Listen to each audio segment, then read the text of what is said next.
Hello my student, online science classes में आपका स्वागत है। मैं आज आपको पढ़ाऊंगा पाठ 1 का ही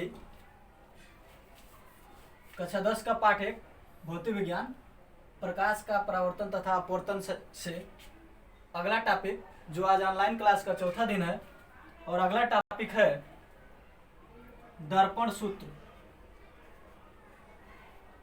दर्पण सूत्र दर्पण सूत्र या 1/f बराबर 1/v प्लस 1/u का निगमन।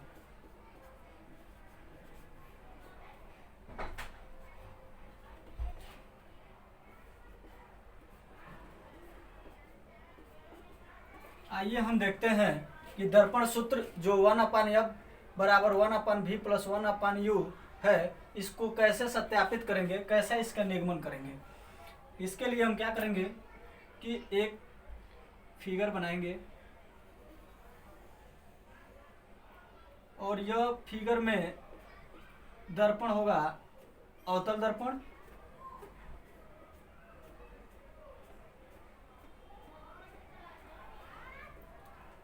जिसका नाम है M1 और M2।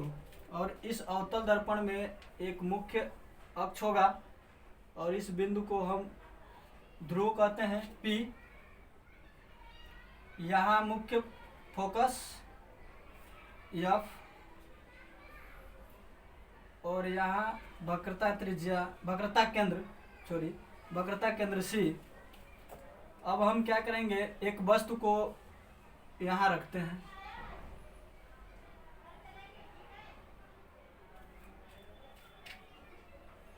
यहाँ नहीं,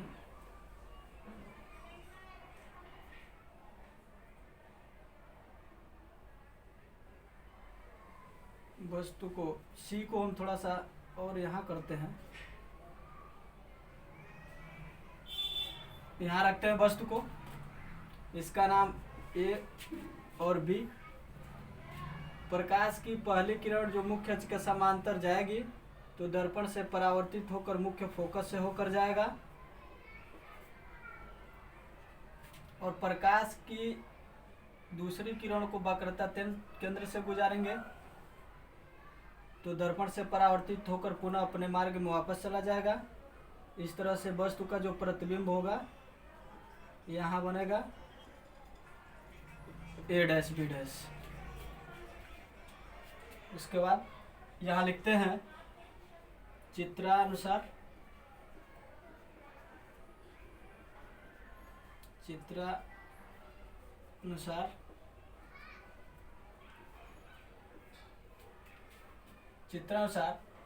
जो P और A है,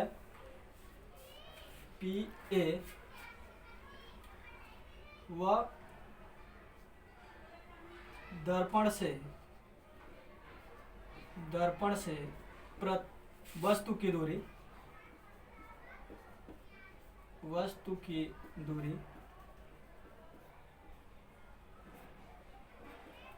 माइनस u। PA' दर्पण से प्रतिबिंब की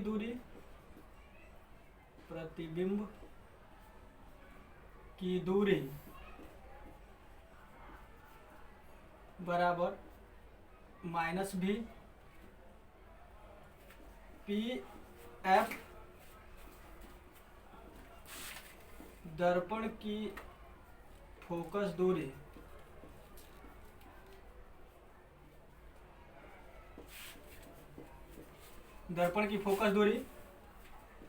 -f।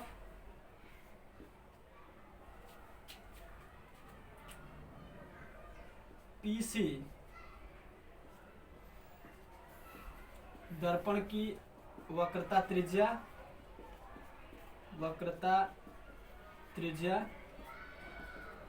-r।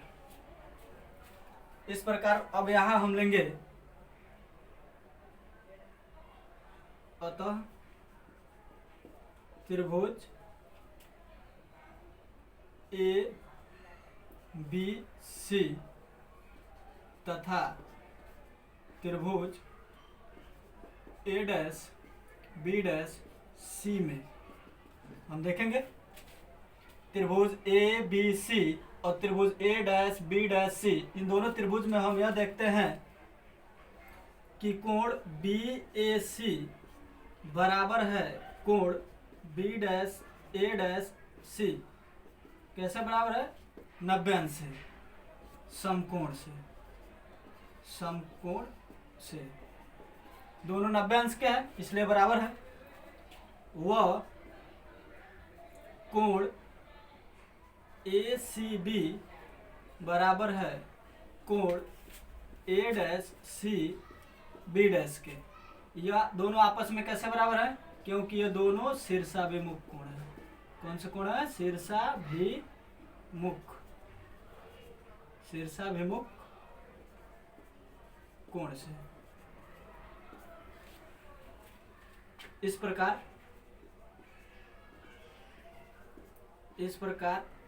त्रिभुज ए बी सी समरूप होगा त्रिभुज ए डैश बी डैश सी के। त्रिभुज ए बी सी समरूप होगा त्रिभुज ए डैश बी डैश के एंगल और एंगल से, तब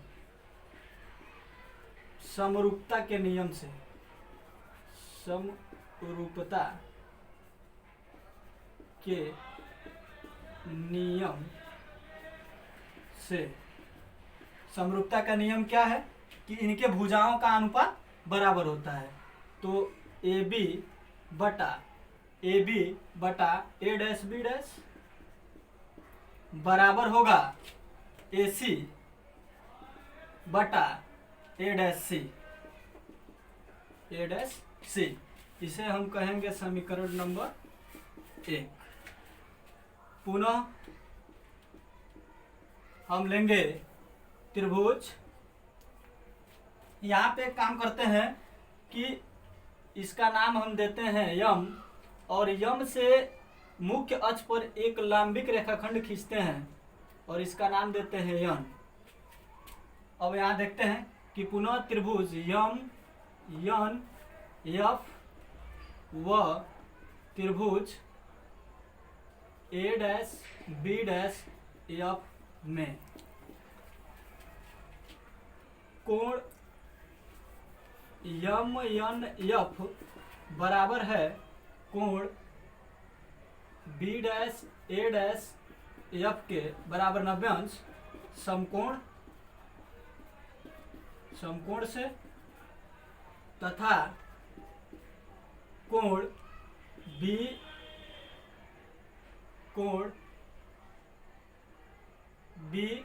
एफ ए डैश बराबर होगा कोण यम एफ यन के। यह कैसे होगा? एकांतर कोण से, एकांतर कोण से। इस प्रकार त्रिभुज यम यन एफ समरूप होगा त्रिभुज ए डैश बी डैश एफ के। त्रिभुज यम यन एफ समरूप होगा त्रिभुज ए डैश बी डैश एफ के एंगल और एंगल से,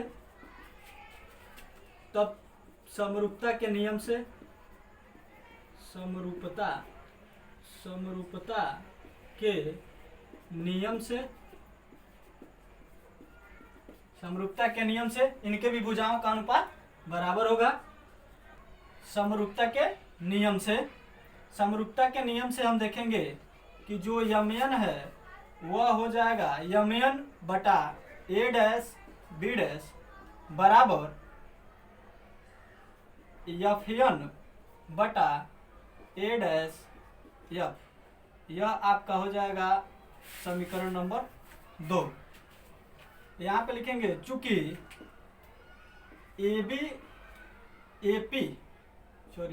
एपी समांतर है बीएम के, एपी समांतर बीएम इसलिए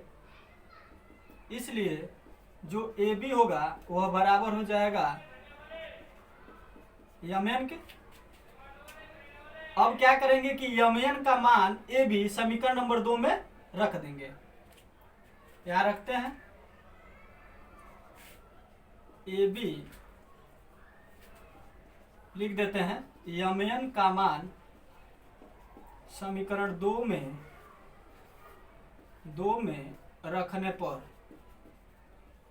रखने पर यहां रखेंगे यम एन के जगह पे, तो होगा ए बी बटा ए डैश बी डैश बराबर एफ एन बटा ए डैश एफ एन बटा ए डैश एफ।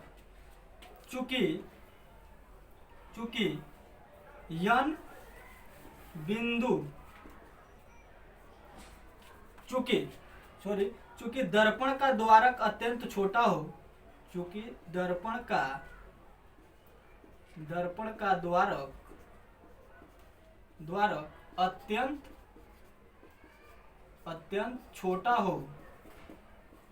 छोटा हो, तब क्या होता है, जब दर्पण का द्वारक अत्यंत छोटा होता है तो जो यन है वह पी के समीप होता है।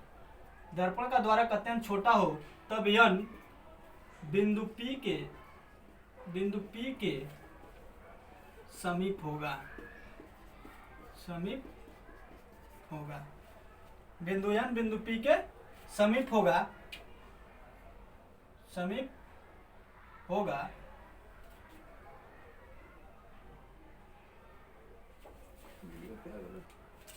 तो इसके बाद तब यन बिंदु पी के समीप होगा।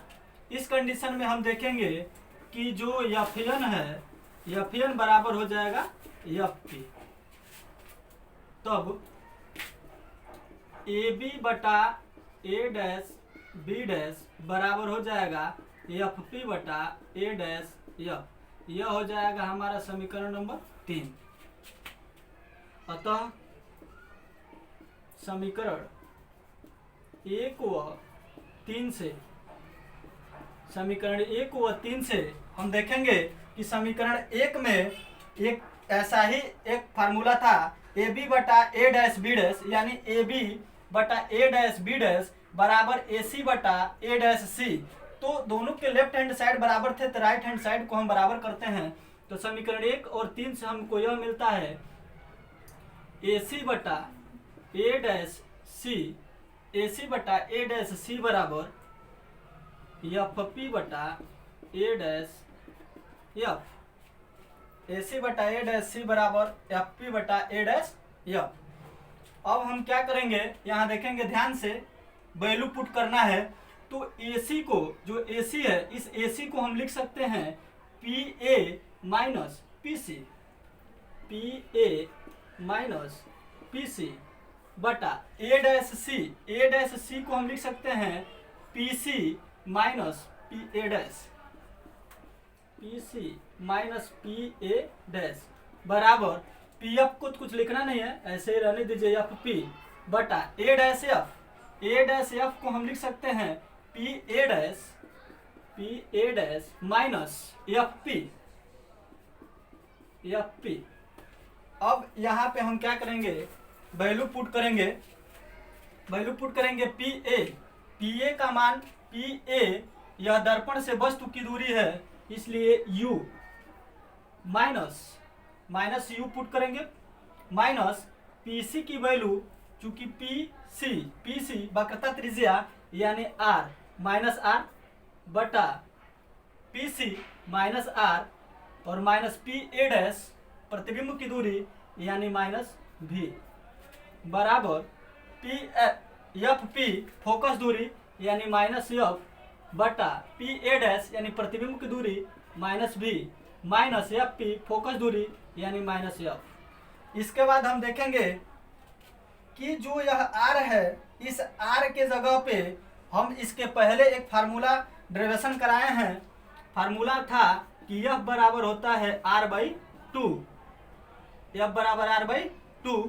तो इसलिए R बराबर क्या हो जाएगा 2F, तो अगर माइनस आर है तो माइनस टू एफ होगा, तो माइनस आर के जगह पे हम माइनस टू एफ, जहां जहां माइनस आर है वहां माइनस टू एफ पुट कर सकते हैं।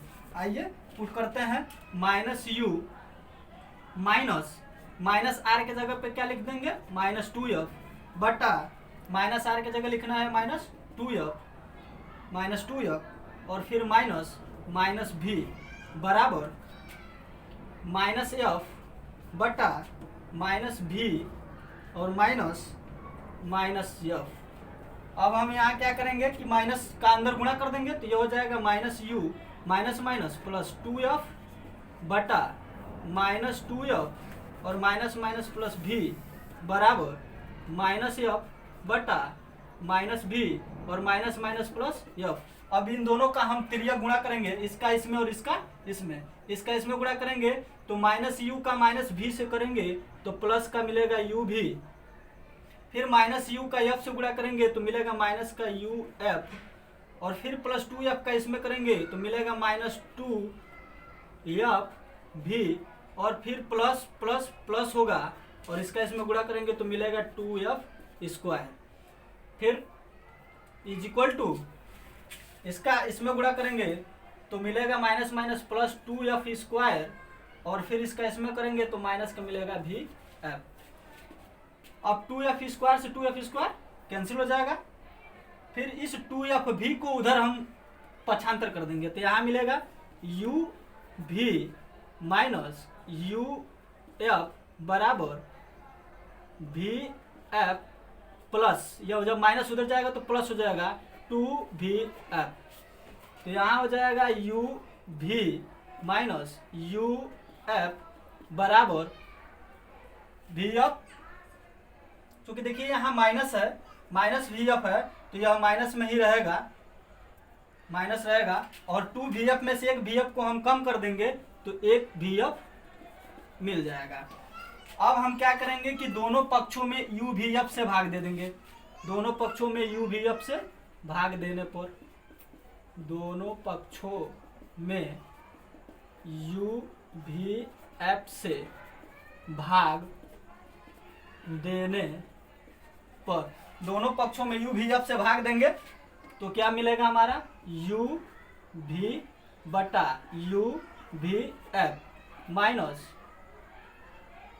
यू एफ बटा यू भी एफ बराबर भी एफ बटा यू भी एफ। तो यहाँ पे क्या होगा, जो यू भी है यू भी से यू भी कट जाएगा तो मिलेगा वन अपान एफ माइनस यहाँ यू एफ से यू एफ कटेगा तो मिलेगा क्या वन अपान भी बराबर यहाँ भी एफ से भी एफ कटेगा तो मिलेगा वन अपान यू।